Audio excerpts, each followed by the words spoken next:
बिस्मिल्लाहिर्रहमानिर्रहीम। अज़ीज़ तलबा, अस्सलाम वालेकुम। अपने साबका लेक्चर में हमने सबक शुरू किया हुआ था आंगन। ये बिल्कुल आखिरी सफ़ा है आपकी किताब का, सफ़ा नंबर 60। स्लाइड आपके सामने है, देखिए। चिम्मी ज़रा सिरक कर झांको, कहीं जुलूस के साथ तुम्हारी लाश न निकल जाए।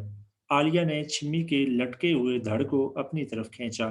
हाय बजिया, मैंने मशअलें कैसी अच्छी बनाई हैं, है ना? चिम्मी ने दाद तलब नज़रों से देखा। आज तो आपके बड़े चचा जलते जलते ख़त्म हो जाएंगे।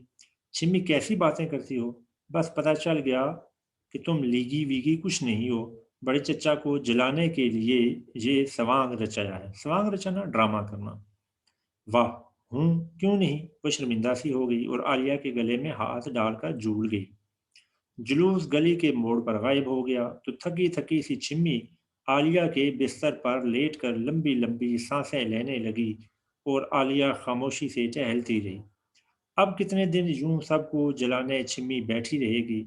आखिर तो एक दिन अपने घर चली ही जाएगी। जाने वो घर भी इसका घर बनेगा कि नहीं? चिम्मी को वहाँ मोहब्बत मिलेगी या नहीं? क्या वहाँ भी वो सबसे बदले चुकाने के तरीके ईजाद करके जिंदगी गुजारेगी? आलिया बिटिया और चिम्मी बिटिया, दोनों खाना खाने नीचे आ जाओ, करीमन बाबा की आवाज़ है। तो ये हमारा नावल था। अब हम इसके मशक़ी सवालात देखते हैं।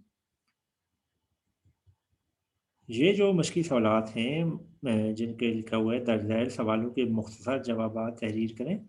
ये अभी मैं आपके साथ है स्लाइड शेयर कर रहा हूँ, उसमें इन सब के जवाबात हैं मौजूद हैं।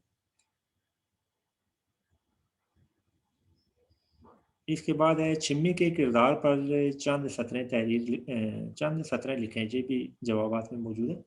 अल्फाज और मुहावरात को जुमलों में इस्तेमाल करें, ये भी मौजूद है। ये जो अगला सवाल है, दर्ज ज़ैल जुमलों की वजाहत करें। ये दरअसल ना तशरीह सिखाने के लिए ना आपको इस तरह के मशक़ी सवालात दिए गए हैं, ठीक है? मसलन अब ये जुमला है, बाप बेटे दोनों अपने अपने तर्ज की आग में जल कर खुद ब खुद बुझ गए और दोनों ने इस तरह मुंह फेर लिया जैसे एक दूसरे को बात करने के लायक न समझ रहे हों।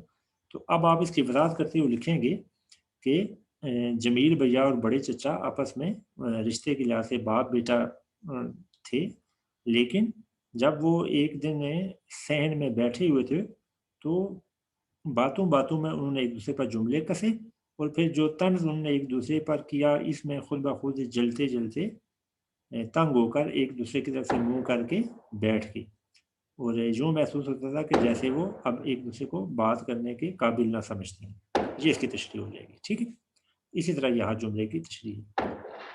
चलिए, फिर यह माहौल और इन हालात इंसानी रवैयों पर असरअंदाज होते हैं, इस बात को मद्देनज़र रखते हुए चिन्नी के किरदार पर बहस करें। ये सवाल पेपर में आने वाला नहीं है क्योंकि ये तफसील तलब है। इसके बाद ये तलख़ीस है, ये मैंने तलख़ीस कर दी है, अभी जो स्लाइड में शेयर करूँगा आप देखेंगे उसमें मौजूद है, ठीक है? जहाँ इन्होंने सिर्फ तलख़ीस लिखी हुई है और साथ ये लिखा है कि जो असल इबारत की 1/3 से ज़्यादा होना, यानी फ़र्ज़ करें पूरे पैराग्राफ में 1000 अल्फाज हैं तो हमने उसको मैक्सिमम 300 लफ्ज़ों तक महदूद रखना है, ठीक? अब ये किस तरह होता है?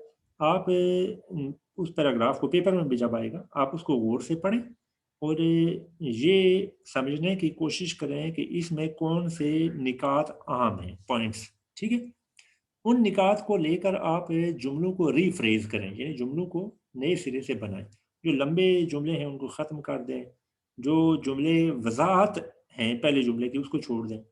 तो इस तरह अहम निकात है आपके पास आ जाएँगे। उन पर मुश्तमिल ना कुछ जुमले इस तरह लिखें कि उसका वो 1/3 हिस्सा बन जाए असल का, ठीक है? और आखिर में उसका उन्वान भी लिखते हैं। पेपर में लिखा होता है कि उसका मुनासिब उन्वान भी लिखें। यहाँ ये सवाल नहीं लिखा हुआ। मैंने जो स्लाइड आपसे मैं शेयर करूँगा उसमें मैंने नीचे उसका उन्वान भी लिखा है। उन्वान के भी नंबर होते हैं। तो अब चलते हैं स्लाइड की तरफ जिसमें मश्क़ी सवालात मौजूद हैं। अच्छा जी, ये देखिए सवाल नंबर 1 है, आलिया किसके जहेज़ के कपड़े सी रही थी? जवाब है, आलिया छिम्मी के जहेज़ के कपड़े सी रही थी, लेकिन छिम्मी इस बात से बेखबर मालूम होती थी, इसलिए कि वो उन दिनों तहरीक पाकिस्तान की सरगर्मियों में मगन थी। सवाल नंबर 2, बड़े चचा को देखकर छिम्मी को क्या ख़याल सताने लगता? जवाब, बड़े चचा को देखकर छिम्मी को जो ख़याल सताने लगता वो ये था कि वो मुस्लिम लीग, तहरीक पाकिस्तान और क़याम पाकिस्तान के हवाले से कोई ऐसी बात ज़रूर करे कि जिससे वो तिलमिला उठे, यानी गुस्से में आ जाए। اس لیے کہ وہ کانگریسی سیاست کے حامی تھے، ٹھیک ہے نا، بڑے چچا جو ہے کانگریس کے حمایتی تھے، اس لیے وہ انہیں تنگ کرنے کے لیے، چھیڑنے کے لیے نا جان بوجھ کر ایسی باتیں کرتی تھی۔ سوال نمبر 3، جمیل اور بڑے چچا میں اختلاف کی کیا وجہ تھی؟ جواب، جمیل مسلم لیگ اور تحریک پاکستان سے وابستہ تھا، جبکہ بڑے چچا کانگریسی سیاست کے حامی تھے۔ یہی نظریاتی وابستگی ان میں اختلاف کی وجہ تھی۔ سوال، اچھا ویسے یہ آپس میں باپ بیٹا ہے، دیکھیں۔ سوال نمبر 4، کانگریسی جلوس دیکھ کر چھمی نے کیا رد عمل ظاہر کیا؟ جواب، کانگریسی جلوس دیکھ کر چھمی نے غصے سے کہا کہ اگر وہ میرے گھر کے سامنے سے گزرا تو میں ڈھیلے ماروں گی، لیکن جمیل بھیا نے اسے ایسا کرنے سے منع کر دیا۔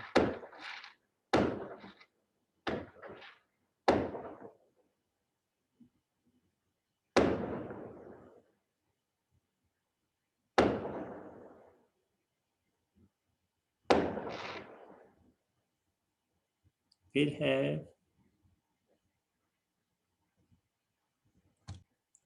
سوال نمبر 5 ہے، کیا چھمی واقعہ ہی مسلم لیگی تھی؟ جواب، چھمی واقعہ ہی مسلم لیگی تھی، البتہ وہ بڑے چچا کو چڑھانے کے لیے اس حوالے سے کوئی نہ کوئی ترکیب سوچ لیتی تھی، ٹھیک ہے، جیسے کہ اوپر سوال نمبر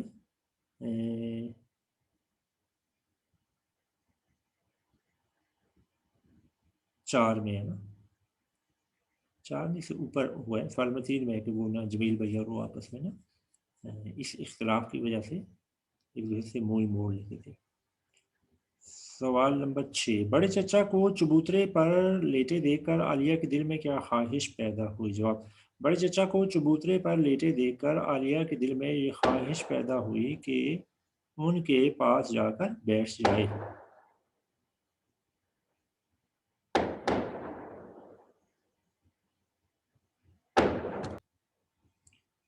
اچھا جی، بڑے چچا کو چبوترے پر لیٹے دیکھ کر عالیہ کے دل میں یہ خواہش پیدا ہوئی کہ وہ ان کے پاس جا کر بیٹھ جائے، لیکن روایتی حجاب کی پاسداری کی وجہ سے وہ ایسا نہیں کر سکتی۔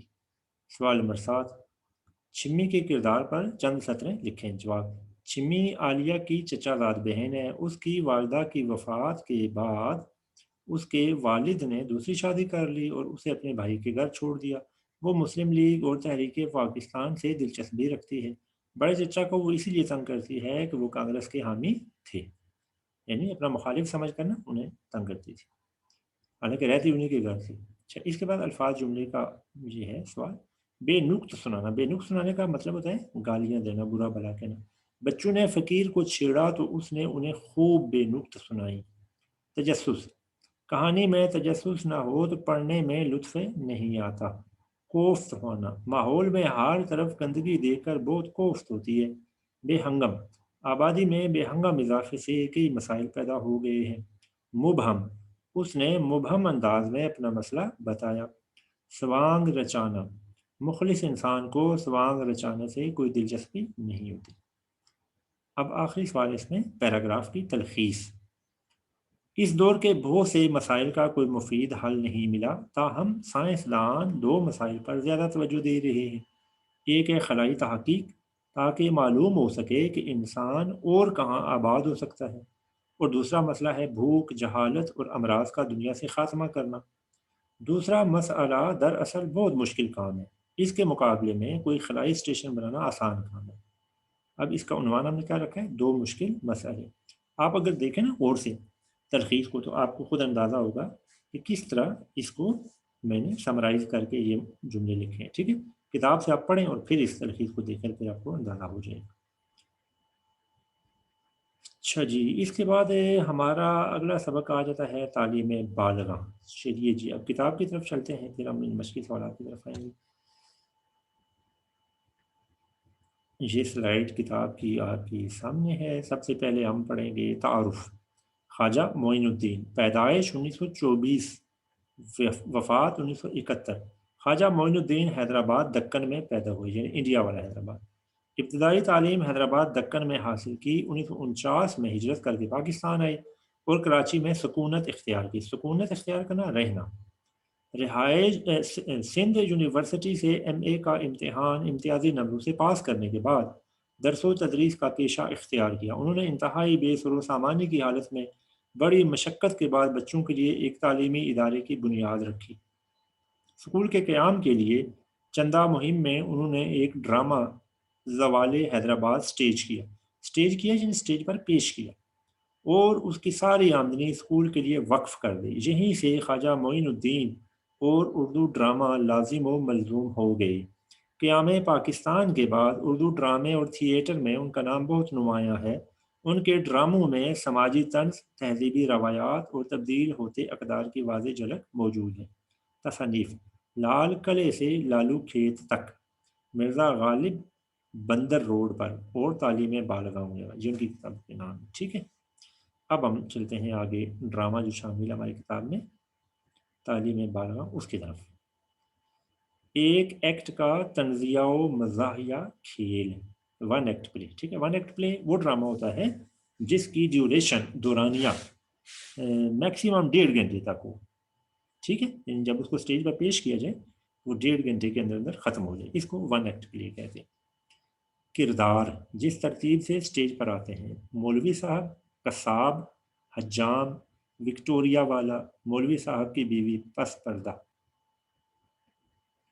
پسے پردہ، سوری، پردے کے پیچھے، مقام بکرا پیڑی، کراچی کی ایک کچی بستی، سیٹ، جھونپڑی، یہ سیٹ نہیں ہے، سیٹ ہے، یعنی سیٹ کس طرح وہ سامنے آتا ہے۔ سیٹ کا مطلب ہے جگہ، مقام، یعنی جب ہم ڈرامہ دیکھتے ہیں جب ہمارے سامنے ایک مکان آتا ہے، اس میں سے ایک بندہ نکل رہا ہوتا ہے، یہ سیٹ ہوتا ہے۔ اس کا سیٹ کیا ہے، کہاں سے یہ سارے برآمد ہو گئے یہ کردار؟ ایک جھونپڑی سے۔ زمانہ کون سا ہے؟ 1954 کا، یعنی پاکستان بننے کے فوراً بعد کا زمانہ۔ وقت کیا ہے؟ صبح کا۔ اب آگے نا ڈرامہ شروع ہوتا ہے۔ ٹھیک ہے، منظر، سین، یعنی کیسے ڈرامہ شروع ہوتا ہے۔ ایک شکستہ سی جھونپڑی جس کی دائیں جانب ایک ٹاٹ کا پردہ پڑا ہے جو اس بات کو ظاہر کرتا ہے کہ اندر کی جانب جھونپڑی کا زنانہ حصہ ہے۔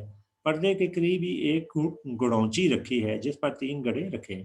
گڑونچی وہ سٹینڈ ہوتا ہے لکڑی کا کہ جس پر نا گڑے رکھے جاتے تھے، پہلے ہوتا تھا، آج کل تو گڑوں کا رواج ہی ختم ہو گیا۔ 2 ٹوٹے ہوئے اور ایک ثابت گڑے پر چاک سے یقین محکم لکھا ہے۔ دوسرا گڑا پیندے اور گلے کی جانب سے ٹوٹا ہوا ہے جس پر تنظیم لکھا ہے، اور تیسرا گڑا ٹکڑے ٹکڑے ہو چکا ہے اور ایک ٹوٹے ہوئے ٹکڑے پر اتحاد لکھا ہے۔ جھونپڑی کے درمیان میں مدرسے کے استاد محبت علی کی چارپائی پڑی ہے۔ جھونپڑی کے بائیں جانب ایک تختہ سیاہ بلیک بورڈ اسٹینڈ پر رکھا ہے جس پر مندرجہ ذیل عبارت درج ہے: مدرسہ تعلیم بالغاں، بکرا پیڑی، میواشا لائن، کراچی، حکومت اسلامی پاکستان، صدر مدرس محبت علی۔ اچھا، مدرسہ تعلیم بالغاں وہ مدرسہ ہوتا ہے کہ جس میں ان لوگوں کو پڑھایا جاتا ہے کہ جو کبھی بھی اسکول نہیں جا سکے اور اب ان کی عمر ایسی نہیں رہی کہ وہ باقاعدہ نا اسکول میں داخلہ لے سکے۔ تو جو لوگ مدرسہ تعلیم بالغاں میں پڑھتے ہیں ان کا پڑھنے کا اصل مقصد ہوتا ہے لکھنا پڑھنا سیکھنا۔ ٹھیک ہے نا، وہ ان کی یہ خواہش نہیں ہوتی کہ انہیں کوئی ڈگری یا سند بھی دی جائے۔ اچھا، اس کا فائدہ کیا ہوتا ہے؟ فائدہ یہ ہوتا ہے کہ جب بندہ پڑھ لکھ جاتا ہے تو وہ اپنا جو فارغ وقت ہوتا ہے اس کو بہتر طریقے سے گزار سکتا ہے۔ مثلا اگر بندہ پڑھا لکھا ہو تو وہ گھر میں بیٹھ کے کوئی بھی کتاب آرام سے پڑھ سکتا ہے۔ اگر پڑھنا لکھنا نہ آتا ہو تو وہ گھر میں بوریت محسوس کرے گا، اکتاہٹ، بیزاری محسوس کرے گا۔ تو یہ تعلیم بالغاں کے جو مدارس ہیں یہ اس لیے چلائے جاتے ہیں۔ اچھا جی، صدر مدرس کا مطلب ہے ہیڈ ٹیچر۔ پردہ اٹھتا ہے تو ہم دیکھتے ہیں کہ استاد محبت علی چارپائی پر بیٹھے ہیں اور ایک اظہار بند بن رہے ہیں۔ اظہار بند، ناڑا، نالا بھی کہتے ہیں اور ناڑا بھی کہتے ہیں۔ ٹھیک ہے نا، جو بیلٹ کی جگہ ڈالا جاتا ہے شلوار میں نا۔ اچھا، اب یہ ڈرامہ نا تنزیہ اور مزاحیہ ہے۔ اب دیکھیں سب سے پہلی لائن میں کیا ہے کہ جو استاد صاحب ہیں وہ کیا کر رہے ہیں؟ چارپائی پر بیٹھے ہوئے ہیں، اور یہ کہاں چارپائی ہے؟ اسکول میں، اور کر کیا رہے ہیں؟ اظہار بند بنا رہے ہیں۔ حالانکہ ان کا یہ کام تو نہیں ہے نا، ان کا کیا کام ہے کہ وہاں بیٹھ کے چلیں کوئی کتاب پڑھیں، کوئی اخبار ان کے پاس ہو، کوئی رسالہ ہو، تاکہ جو لوگ ان کے پاس پڑھنے والے آئیں ان کے دل میں بھی شوق پیدا ہو کہ ہم بھی نا اسی طرح پڑھنا لکھنا سیکھیں۔ دائیں جانب کسائی اپنا کندھا اور چھری لیے بیٹھا ہے۔ یہ کندھا نہیں ہے، یہاں نا اس کتاب میں آگے نا اس لفظ کے کاف کے اوپر نا پیش لکھی ہوئی ہے कुंदा नहीं है, कंधा है। कंधा का मतलब होता है लकड़ी का टुकड़ा, ठीक है। आपने देखा वो कसाई के पास जो होती है, जिसको हम ना मुंडी कहते हैं, ये आपने देखा होगा ईद के दिनों में ना, ईद कुर्बान के दिनों में खास तौर पर ये बाज़ारों में खासी बिकती हैं। और अरब कसाई ना अपने बगल में कुछ छुरियाँ और एक ना ये लकड़ी का टुकड़ा उठाए फिर रहा होता है। ये इस पर बोटियां बनाते हैं ना, इसका मकसद ये होता है। पस मंजर से एक आवाज़ ये शेर पड़ती है, यकी मोहकम अमले पे हम मोहब्बत फातह आलम, जिहाद जिंदगानी में यह मर्दों की शमशीरें। अब ये इकबाल का शेर है, ठीक है।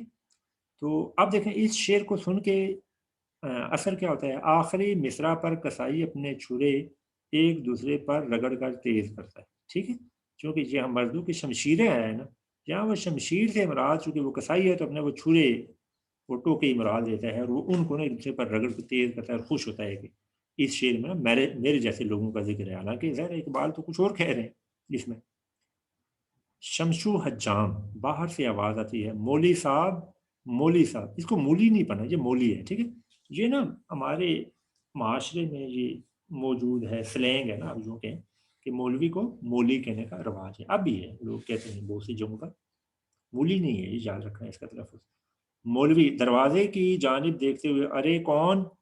हज्जाम अंदर आते हुए, मैं हूँ मौली, मौली साहब आपका शागिर्द शमशेर उर्फ शमशू।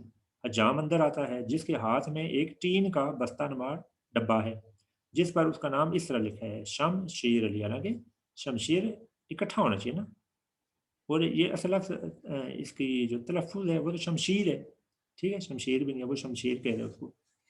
अच्छा जी, शमशीर भी फर्ज करें वो कह रहे हैं तो ये अलग अलग उसको पढ़ रहे हैं, शम अलग कर रहा है और शीर अलग पढ़ रहा है।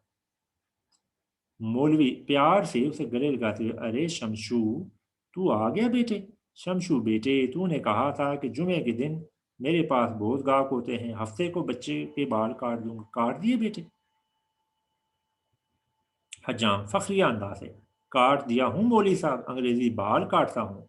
मौलवी साहब कसाई की पीठ पर डंडा मारते हैं। मौलवी, चल भे धंधा बंद कर, और वो दरखास्त पढ़कर सुना। अच्छा यहाँ देखें खास बात क्या है, वो पढ़ने आया है तो अब मौलवी साहब जो कि टीचर हैं उनके, उनको चाहिए कि कोई ऐसी बात करें कि उनके दिल में शौक पैदा हो पढ़ने का। तो वो उसे क्या बातें कर रहे हैं, पेशे के लिहाज से चले वो हजाम है ना, ये तो ठीक है। तो वो उसे फौरन कहते हैं कि तूने मेरे बेटे के बाल काटे हैं या नहीं, और वो क्या कहता है फख्र से कि मैंने अंग्रेजी बाल काटे हैं। अच्छा ये देखें, पाकिस्तान नया नया बना है और हमने आज़ादी किसे हासिल की थी, अंग्रेज़ों से। तो फिर भी लोगों के दिलों में जो मरऊबियत थी ना अंग्रेज़ों से, वो अभी बाकी थी कि बाल किसकी तरह काटे हैं, अंग्रेज़ों की तरह। अच्छा जी, कसाब कौन सी जी, वो जो महकमे तालीम को लिखवाई थी। मौलवी उसी उसी से, हाँ वही। कसाई बराबर रखे हुए रजिस्टर में से दरखास्त निकाल कर पढ़ना शुरू करता है।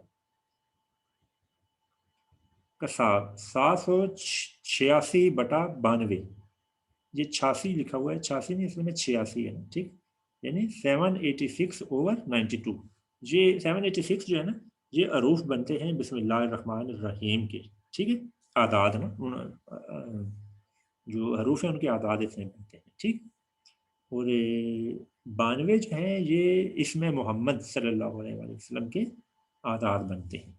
ये ख़ास तरीका है जिस तरह ना जिसे आप भी निकाल सकते हैं, ठीक है।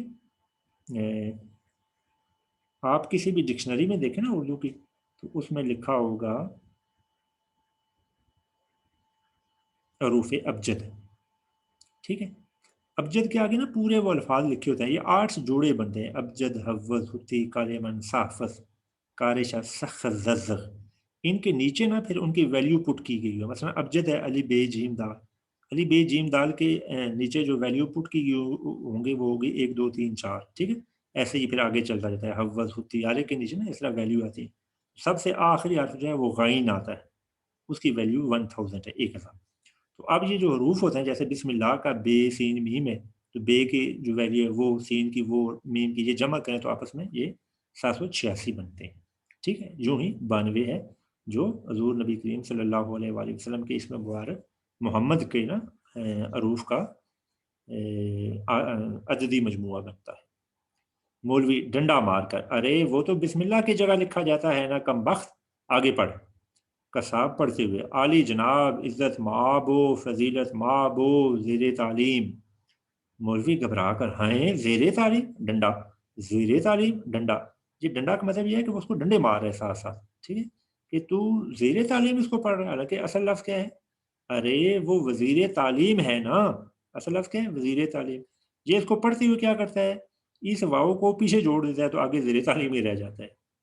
1000 दफा पढ़ा चुका हूँ, वाव पर जोर देकर पढ़, समझाते हुए देख, वाव से वोट है ना, हजाम और कसाई वजह से सुनते हैं दोनों है।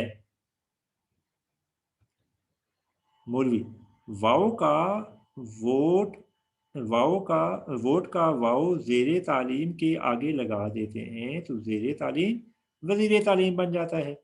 हजाम खुश होकर, वाह क्या अल्लाह की शान है मौलवी साहब। मौलवी डंडा उठाते हुए, हाँ बताऊं अल्लाह की शान।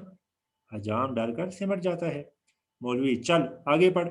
कसाब पढ़ते हुए, वजीर तालीम साहब दामा इकबालू हु। मौलवी डंडा मारकर, हु। ये हु हा हा ही क्या कर रहा है, इसे कोई रेडियो पाकिस्तान समझ रहा है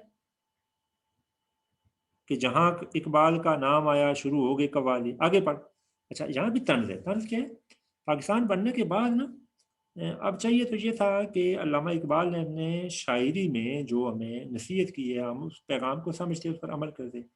तो हमारे जो बुजुर्ग थे, बड़े थे, उन्होंने क्या किया, उन्होंने कहा कि ये लोगों को ना ज़बानी रटवाना चाहिए कलाम इकबाल। चुनाचे कोई कवाली के अंदाज में पढ़ रहा है, कोई गा के पढ़ रहा है, कोई कैसे पढ़ रहा है, रेडियो पाकिस्तान पर ना, उसका रेडियो था, पीटीवी तो बाद में आया है ना।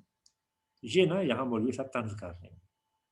कसाब पढ़ते हुए, दामा इकबाल हूँ मुश्किल से अदा करता है, हम जुमला खुर्दो कला यहाँ खैरियत से रह कर आपकी खैरियत दरगाह है खुदाबंदी से नेक मतलूब। अच्छा, दामा इकबाल हूँ का मतलब है कि उनकी इज्जत और बढ़े, ठीक है। अच्छा ये है ना, खैरियत दरगाह खुदाबंदी से नेक मतलूब है, इसके बाद है होनी चाहिए, ठीक है। अब यहाँ देखें मौलवी साहब खुद क्या कह रहे हैं, इससे आपको अंदाज़ा होगा कि वो खुद भी कुछ ज़्यादा पढ़े लिखे नहीं है, बस थोड़ा बहुत ही समझते हैं। मौलवी, हाँ एकदम रोक कर नेक मतलूब के आगे चाहता हूँ भी लिख दे। अच्छा, मतलूब का मतलब ये है चाहता हूँ, यानी यहाँ लफ्स आगे सिर्फ है लिखना चाहिए, जुमला पूरा हो जाएगा कि आपकी खैरियत दरगाह खुदाबंदी से नेक मतलूब है, यानी मैं ये चाहता हूँ कि अल्लाह ताला आपको खुश रखे, ठीक है। तो इसके आगे ना चाहता हूँ लिखना गैर जरूरी है। ये बिल्कुल ऐसे है जैसे कोई बंदा ये कहे कि मैं आबे जमजम का पानी पी रहा हूँ। आबे जमजम का मतलब ही जमजम का पानी है, फिर आगे पानी लफ्ज लिखने की जरूरत नहीं है। या तो ये कहें कि मैं आबे जमजम पी रहा हूँ, या कहें कि मैं जमजम का पानी पी रहा हूँ, ठीक है ना। बिल्कुल यहाँ भी ये गलती है। ये नहीं समझेंगे तो ये समझ जाएंगे। अच्छा, मौलवी साहब क्या कह रहे हैं कि यहाँ नेक मतलूब चाहता हूँ इसलिए लिखो ताकि वजीर साहब को समझ आ जाए। अब इसमें तंज असल में वजीर साहब पर है, उन्हें ये जुमला समझ ही नहीं आएगा। कसाब लिखते हुए, नेक मतलूब चाहता हूँ। मौलवी, आगे पढ़। कसाब पढ़ते हुए, दीगर कवायफ जो हैं एक मदरसे का काम उम्दगी से चालू है। कवायफ कैफियत की जमा है कि दीगर हालात जो हैं कि मदरसा अच्छे अंदाज में चल रहा है। मौलवी रोक कर, हाँ ये जुमला बहुत आम है, इसके ऊपर अंडरलाइन कर दे। कसाब हैरान होकर, ऊपर अंडरलाइन करूं? मौलवी चिढ़कर, और नहीं तो क्या नीचे करेगा? कसाब डर कर, अच्छा अच्छा। लाइन लगाते हुए, ऊपर अंडरलाइन, मगर 6 माह से तनख्वाह न मिलने के सबब मदरसे को शागिर्दों का कर्जा हो गया। आप बात समझे, अंडरलाइन का मतलब भी होता है नीचे लाइन लगाना, और मौलवी साहब क्या कह रहे हैं, इसके ऊपर लाइन लगाओ, क्योंकि ये जुमला आम है, ताकि वजीर साहब को पता चले कि ये जुमला ज्यादा इंपॉर्टेंट है, आम है। बाहर से खान साहब की आवाज आती है, विक्टोरिया वाला। बाहर से आवाज, मौली साहब, खो मौली साहब। विक्टोरिया वाला यानी ये जो होता है ना गधा गाड़ी चलाने वाला। मौलवी दरवाजे की तरफ देखते हुए, अरे कौन? कसाब, अजी आपका शागिर्द चिराग शाह पुकार रहा है मौलवी साहब। मौलवी खुश होकर, अच्छा चिराग शाह ने मेरी शागिर्दी कबूल कर ली। मैं तो पहले ही कहता था कि बाबा अगर वजीर बनना है तो कम से कम दस्तखत करना सीख लो। कसाब, लेकिन मौलवी साहब वो तो कहता था कि अब के मैं एक मोहर बनवा लूंगा, मोहर। मौलवी बेजारी से, हाँ हुकूमत के काम तो मोहर से भी चल सकते हैं, लेकिन منتخب ہونے کے بعد دوسروں کی لکھی ہوئی تقریر کو خود پڑھنا پڑتا ہے، نہیں تو پبلک پہچان کر نعرے لگا دیتی ہے۔ ٹھیک ہے، اب یہاں کیا طنز ہے کہ وزیر تو بن جاتے ہیں لیکن پڑھنا نہیں آتا، ان پڑھ ہوتے ہیں۔ یہ پاکستان بننے کے بعد یہ حالات ہے، اب تک بھی ایسے ہی ہے۔ یہ کچھ عرصہ پہلے ہی نا یہ تھوڑی آواز چلی کہ نا ہمارے جو عوامی نمائندے ہیں ان کو پڑھا لکھا ہونا چاہیے، تب یہ شرط ہے، یہ ورنہ اس میں نا ان پڑھ وزیر بھی ہوا کرتے تھے۔ وکٹوریا والا زور سے آواز دیتا ہے، مولوی صاحب، خو مولوی صاحب۔ مولوی چڑ کر، ارے کون کم بخت ہے یہ؟ قصاب، ارے اپنا چراغ شاہ مولوی صاحب۔ چغو، حجام اور قصائی آواز دیتے ہیں، حجام اور قصاب، ارے آ جا چغو، کیا بار کھڑا مولوی صاحب کر رہا ہے؟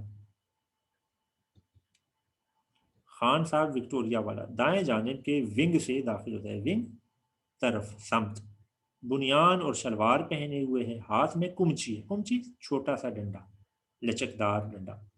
اندر داخل ہوتے ہی دوبارہ کمچی ہوا میں جھاڑتا ہے، کمچی ہوا میں جھاڑتا ہے، یعنی جو ڈنڈا ہے اس کو ہوا میں نا ایسے لہراتا ہے، کمچی سے چٹاخ چٹاخ کی آوازیں نکلتی ہیں۔ حجام اور کسائی ڈر کر مولوی صاحب کے پیچھے آ جاتے ہیں، مولوی صاحب بھی خوف زدہ ہو کر اپنے پیر چارپائی کے اوپر کر لیتے ہیں۔ مولوی ڈرتے ڈرتے، کیا بات ہے چغو بیٹے، آج اتنے دنوں بعد مدرسے آئے ہو اور وہ بھی بغیر کتابوں کے، اور یہ ہاتھ میں کمچی کیوں ہے بیٹے؟ وکٹوریا والا غصے میں کمچی جھاڑ کر، خو کمچی نہیں ہوگا تو کیا ہوگا؟ پیسہ لے کے 20 دن ہو گیا، دینے کا نام نہیں لیتا، خو کمچی نہیں ہوگا تو اور کیا ہوگا؟ یعنی مولوی صاحب نے اسے ادھار دیا ہوا ہے 20 روپے۔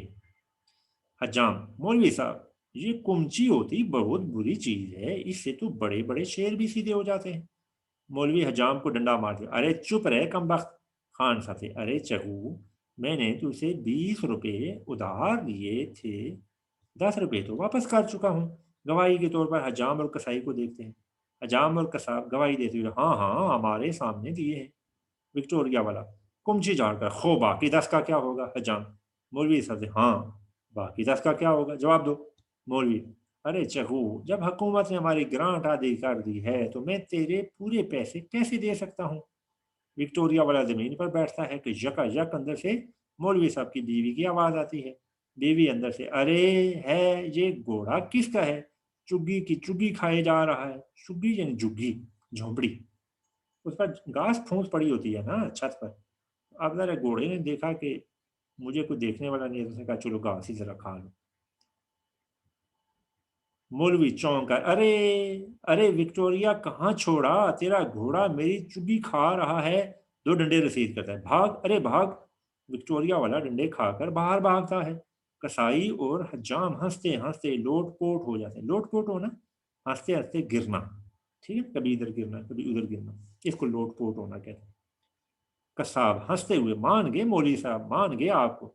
حجام ہنستے ہوئے، مان گئے ایمان سے۔ مولوی خود بھی خوش ہوتے ہوئے، کیا بات ہے کیا بات ہے، میں نے کوئی کارنامہ کیا ہے؟ کساب ہنستے ہوئے، عجیب بہت بڑا کارنامہ۔ مولوی خوش ہو کر، اجی سنتی ہو؟ بیوی کو آواز دیتے ہیں، میں نے ایک کارنامہ کیا ہے۔ حجام اور کسائی سے، ذرا زور سے بولو، بچے کا ماموں بھی آیا ہوا ہے۔ ٹھیک ہے، اس میں خاص بات کیا ہے؟ بچے کے ماموں کا کیوں ذکر ہوا ہے؟ مولوی صاحب نے ڈنڈے مار کر اسے آدمی کو بھگا دیا ہے۔ اب نا یہ بچے کا جو ماموں ہے وہ یہ کئی دنوں سے ان کے گھر میں ہی پڑا ہوا ہے، واپس جانے کا نام نہیں لیتا۔ تو مولوی صاحب اس کو بھی ڈرانا چاہتے ہیں کہ یہ بھی ایسے ہی بھاگ جائے، اس لیے یہ اونچی آواز میں نا کہتے ہیں کہ دیکھو میں نے کیا کارنامہ انجام دیا ہے۔ کساب ہنستے ہوئے، اجی قرض خواہ کو بگانے کی ترکیب تو کچھ آپ ہی کو آتی ہے۔ مولوی غصے میں دونوں کو ایک ایک ڈنڈا رسید کرتے ہوئے، چپ چپ، کم بختوں نے قرض لینا بھی مشکل کر دیا۔ ارے بابا، میں ایک غریب آدمی ہوں، میں نے قرض لیا تو کیا ہوا؟ آج کل تو بڑی بڑی حکومتیں قرض لیتی ہیں۔ اچھا یہ پاکستان ہے بننے کے شروع کا وہ ہے نا زمانہ، لیکن اس زمانے میں نا حکومتوں نے اسی طرح نا قرض لینے کا سلسلہ شروع کر دیا تھا۔ اس میں ایک طنز ہے کہ میں تو ایک عام آدمی ہوں جو قرض لیتا ہوں، حکومتیں تک قرض لے کر نا چلائی جاتی ہیں۔ کساب توجہ ہٹانے کے لیے خود بخود درخواست پڑھنے لگتا ہے، 6 ماہ سے تنخواہ نہ ملنے کے سبب مدرسے کو شاگردوں کا قرضہ ہو گیا ہے۔ مولوی غمگین ہو کر اپنے آپ سے، اور اب تو یہ حالت ہو گئی ہے کہ شاگرد استاد کو کمچی دکھانے لگے ہیں. کمچی دکھانے لگے ہیں کہ ڈنڈا دکھاتے ہیں کہ میں ماروں گا. کساب لکھتے ہوئے دہراتا ہے کمچی دکھانے لگے ہیں. مولوی چونک کر ارے کاٹ ارے کاٹ. حجام جو کینچی سے اپنی مونچھیں ٹھیک کر رہا تھا گھبرا کر وہ اظہار بند جو مولوی صاحب بن رہے تھے کینچی سے کاٹ دیتا ہے. ٹھیک ہے، وہ گھبرا جاتا ہے نا. وہ یہ سمجھتا ہے کہ مجھے مولوی صاحب کہہ رہے ہیں کہ یہ نا کوئی چیز کاٹ، تو اس کے سامنے وہ اظہار بند ہوتا ہے کہ جو مولوی صاحب نے بڑی مشکل سے بنایا تھا وہ اس کو جلدی سے کاٹ دیتا ہے. مولوی تڑپ کر ہے ارے جملہ کاٹنے کو کہا تھا اظہار بند کاٹ دیا. دن بھر کی محنت اور 6 آنے کا ستیہ ناش ہو گیا. اس زمانے میں اظہار بند جو ہے نا اس کو اگر خریدا جائے تو 6 آنے میں آتا تھا. ٹھیک ہے. مولوی صاحب ڈنڈا اٹھا کر حجام کو مارنا چاہتے ہیں، وہ کینچی پیٹ کی طرف کر دیتا ہے. پلٹ کر قصاب کو مارنا چاہتے ہیں، وہ چھرا اٹھا لیتا ہے. مولوی صاحب ڈر کر ڈنڈا رکھ دیتے ہیں اور پیار سے کہتے ہیں مولوی حجام سے رکھ دو بیٹا رکھ دو، یہ تیز ہتھیار ہیں نا، ان کا کھیل اچھا نہیں ہوتا بیٹے، رکھ دو شاباش. حجام مولوی صاحب کے نرم رویہ کو دیکھ کر کینچی نیچے رکھ دیتا ہے. مولوی قصاب سے دیکھ خلیفہ نے ہتھیار رکھ دیے ہیں، تم بھی رکھ دو. خلیفہ کس کو کہا ہے؟ حجام کو. ٹھیک ہے، یہ ہمارے معاشرے میں یہ روایت رہی ہے کہ اب بھی ہے گاؤں میں خاص طور پر کہ جو نائی ہوتا ہے نا حجام اس کو خلیفہ بھی کہتے ہیں. یہ تیز ہتھیار ہے نا بیٹے، ہاتھ واتھ کٹ جائے گا، خون نکل آئے گا نا، رکھ دو شاباش. قصاب حجام کی دیکھا دیکھی خود بھی چھرا کندھے پر رکھ دیتا ہے، یعنی اپنا چھرا اس لکڑی پر رکھ دیتا ہے جو اس نے اپنے پاس رکھی ہوتی ہے. مولوی قصاب کے 2 ڈنڈے زوردار لگاتے ہیں. رکھ رکھ کمبخت کہیں کا، کوئی کینچی دکھا رہا ہے، کوئی چھرا دکھا رہا ہے، کوئی کمچی دکھا رہا ہے. مدرسہ تعلیم بالغاں کیا ہوا، اچھی خاصی ایسٹ پاکستان کی اسمبلی بنا رہے ہیں، مشرقی پاکستان. ٹھیک ہے نا، بنگلہ دیش جو ہے یہ مشرقی پاکستان تھا نا، یہ تو 16 دسمبر 1971 کو لاگو ہوا نا. تو ایسٹ پاکستان کی جو اسمبلی ہے اس میں بہت شروع سے نا بہت شور شرابہ ہوتا تھا، تو یہ اس لیے نا اس کا یہاں نام آیا ہے. قصاب 2 ڈنڈوں کی ضرب سے غصے میں آ جاتا ہے. مولوی چل آگے پڑھ. قصاب غصے میں شاگردوں کا قرضہ ہو گیا ہے، بس یہیں تک لکھائے تھے. مولوی تو آگے لکھ. قصاب غصے میں بولیے. مولوی لکھاتے ہوئے جناب والا. قصاب غصے میں جیسے ڈانٹ رہا ہو جناب والا. مولوی صاحب ڈنڈا اٹھانا چاہتے ہیں، قصاب تیزی سے خود ڈنڈا اٹھا لیتا ہے. مولوی بے بسی سے ڈنڈے کو دیکھتے ہوئے ارے عاجزی سے لکھو بیٹا عاجزی سے لکھو، مجھے 6 مہینے سے تنہا نہیں ملی نا، پیار سے عاجزی سے لکھو بیٹا. قصاب مولوی صاحب کے رویہ سے نرم پڑ کر ڈنڈا رکھ دیتا ہے. مولوی ڈنڈا اٹھا کر عاجزی سے لکھ، ڈنڈا سے لکھ دوسرا ڈنڈا. یعنی اب ڈنڈا جب ان کے ہاتھ میں آ گیا تو ساتھ ساتھ اس کو ڈکٹیشن دے رہے ہیں، ساتھ ساتھ پٹائی بھی کر رہے ہیں. قصاب تڑپ کر رونے لگتا ہے. مولوی جناب والا. قصاب ہچکیاں لیتے ہوئے جناب والا. مولوی ارے رو رہا ہے کیوں؟ قصاب عاجزی سے لکھ رہا ہوں نا مولوی صاحب، عاجزی سے لکھ رہا ہوں. مولوی تیری عاجزی کے قربان پڑھنے والوں کے دل ٹکڑے ٹکڑے ہو جائیں گے، لکھو جناب والا. قصاب لکھتے ہوئے جناب والا. مولوی صاحب لکھاتے ہیں لکھواتے ہیں، قصاب دہراتا جاتا ہے. مولوی گزشتہ سال حکومت کے رحم و کرم سے ازراہ مرحمت. قصاب لکھتے ہوئے ازراہ مرمت. مولوی مرمت نہیں مرحمت. مرحمت ہے کہ مخرج کو واضح کرتے ہوئے، مخرج یعنی آواز نکلنے کی جگہ. قصاب قصائی کو سمجھاتے ہوئے مرحمت مرحمت اپنے گلے کی طرف اشارہ کرتا ہے. قصائی کو جو عجام کو نا پتہ نہیں چلتا کہ یہ مرحمت ہے یا مرحمت ہے، یہ نا اپنے طور پر اس کی کریکشن کرنے کی کوشش کر رہے ہیں. دیکھیں قصاب لکھتے ہوئے ازراہ مرحمت. ازراہ مرحمت کا مطلب ہوتا ہے مہربانی کرتے ہوئے، رحم کرتے ہوئے. مولوی لکھاتے ہوئے مدرسہ تعلیم بالغاں کے لیے ایک دری، ایک چھڑی، ایک بلاک بورڈ. بلاک بورڈ کا مطلب ہے بلیک بورڈ. ایک لکڑی کا صندوق. قصاب لکھتے ہوئے ایک لکڑی کا صندوق. مولوی جھک کر قصائی کی تحریر کو پڑھ کر او ہو قابلیت دیکھ رہے ہیں، صندوق سواد سے لکھ رہے ہیں صاحبزادے. ڈنڈا مارتا ہے. قصاب بگڑ کر صندوق سواد سے ہے مولوی صاحب. मौलवी सवाल से है, दोनों सवाल से है। मौलवी अरे वो सागवान का है ना, मैं भी हमेशा से यही गलती करता आया था, खुदा सलामत रखे। एक दिन इंस्पेक्टर ऑफ स्कूल मुआयने के लिए तशरीफ लाए तो उन्होंने मेरी ये गलती दुरुस्त की। कसाब हैरान होकर कौन सी गलती? मौलवी यही कि सागवान का संदूक सीन से लिखना चाहिए। ठीक है, इसमें क्या तंज है कि जो इंस्पेक्टर ऑफ स्कूल मुआयने के लिए आता है, ज़रा ये महकमे तालीम का बंदा है ना, उसका अपना क्या हाल है कि उसको भी आता जाता कुछ नहीं, उसको ये नहीं पता है कि संदूक सीन से लिखना चाहिए या सवाल से होना चाहिए। तो उसने सीन से लिखने की लॉजिक क्या पेश की कि ये सागवान एक लकड़ी है ना, दरख्त है, उसकी लकड़ी, तो उससे बनता है, लिहाजा इसको सीन से लिखना चाहिए। हजाम मुजहिका उड़ाते हैं, मुजहिका मजाक। सागवान का संदूक सीन से, और शीशम का जो इसने किया ना, जुमला पूरा नहीं हो पाता कि मौलवी साहब का डंडा पड़ता है। ठीक है, मौलवी साहब गुस्सा आ जाता है कि ये मेरा मजाक उड़ा रहा है। मौलवी क्यों, शीशम का शीन से नहीं हो सकता? अरे जो इंस्पेक्टर साहब चाहे वही हो सकता है, समझा? कसाब चोट पर तड़प कर हो सकता है, हो सकता है। कसाब तवज्जो दिलाने के लिए लिखते हैं, लिखते हुए एक लकड़ी का सीन से संदूक। मौलवी व नीज कसाब 19। मौलवी अरे 19-20 नहीं बाबा, वा नीज। पहले मुंह गोल करते हैं फिर जबड़े फैलाकर, यानी वा नीज, ताकि उसको पता चले कि मैं क्या कह रहा हूँ। हजाम नकल करते हुए वाह नीस। मौलवी हाँ शाबाश, देख हजाम को अकल है, तेरे को नहीं है। कसाब लिखते हुए वाह नीस। मौलवी लिखाते हुए 3 गड़े मुसम्मा इत्तेहाद, तंजीम और यकीन मोहकम अता किए गए थे। मुसम्मा यानी जिनका नाम रखा गया, गड़े का क्या नाम था? एक का नाम इत्तेहाद था, एक का नाम तंजीम था, एक का नाम यकीन मोहकम था। उठकर गढ़ों की तरफ जाते हुए सो मदरसे के नाहंजार तालिब इल्मों ने, नाहंजार नालायक नकम्मे, आपस में लड़ झगड़ कर इत्तेहाद के टुकड़े टुकड़े कर दिए हैं। टूटा हुआ गढ़ा उठाकर दिखाते हैं जिस पर चाक से इत्तेहाद लिखा है। कसाब मौलवी साहब ये इत्तेहाद के टुकड़े टुकड़े किसने किए मौलवी साहब? मौलवी हाँ है, खुद ही तोड़कर पूछ भी रहा है।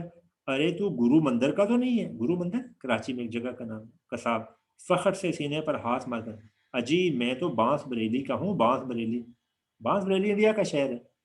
मौलवी चिढ़ाने के अंदाज में नकल करते हुए अजी मैं तो बांस बरेली का हूँ, बांस बरेली का। खाते पाकिस्तान का, गाते बांस बरेली का। आज जिसको देखो कोई सिंधी है, कोई पंजाबी है, कोई बलूची है, कोई पठान है। हर शख्स अपनी 1.5 इंच की मस्जिद अलग बना रहे हैं और लायक शागिर्द पूछ रहे हैं कि इताद के टुकड़े टुकड़े किसने किए मौलवी साहब? अरे टुकड़े टुकड़े तो तुम्हारे होने थे कम बख्तों। कसाब शर्मिंदा होकर लिखने लगता है इतिहाद के टुकड़े टुकड़े कर दिए हैं। मौलवी दूसरा गला उठाता है जिस पर तंजीम लिखा है। तंजीम का गला गायब और पेंदे में सुराख हो गया है। गड़े का गला और पेंदा दिखाते हुए इस अरसे में हजाम बीड़ी जलाकर पीने लगा है। बीड़ी एक तरह का सिगरेट। हजाम बीड़ी पीते हुए खैर ये इतिहाद के तो टुकड़े टुकड़े हो गए थे, पर ये तंजीम का गला किसने गायब किया मौलवी साहब? मौलवी बीड़ी पीते देखकर हाय, मदरसे में बैठकर बीड़ी पी रहे, बुझा बीड़ी बुझा। हजाम बीड़ी वाला हाथ पीछे कर लेता है और पीठ मौलवी साहब की तरफ। मौलवी ओहो, अदब हो रहा है मौलवी साहब से, बीड़ी छुपा रहे हैं हाथ से बीड़ी छीनकर। आज शागिर्द मदरसे में बैठकर बीड़ी पीते हैं, चपड़ासी अफसरों से माचिस मांगते हैं, अफसर रिश्वत लेते हैं, लीडर कौम को धोखा देते हैं, और लायक शागिर्द पूछते हैं ये तंजीम का गला किसने गायब किया? मौलवी साहब अरे गले तो तुम्हारे गायब होने थे कम बख्तों। लिखवाते हुए ले दे के एक यकीन महकम रह गया है जिस पर काम चालू है। अगर इत्तेहाद और तंजीम से अब भी सबक न दिया गया तो ये कौम यकीन महकम का भी वही असर कर दे। ठीक है, ये यहाँ तक सिलेक्टेड पोर्शन हमारे इसमें शामिल है, इसके बाद भी है। अच्छा भाई, आज का लेक्चर इधर ही ख़त्म करते हैं। अगले लेक्चर में इंशाल्लाह मशकी सवालात हमें देखें। तो अगले लेक्चर में मुलाकात होती है, तब तक के लिए खुदा हाफिज़।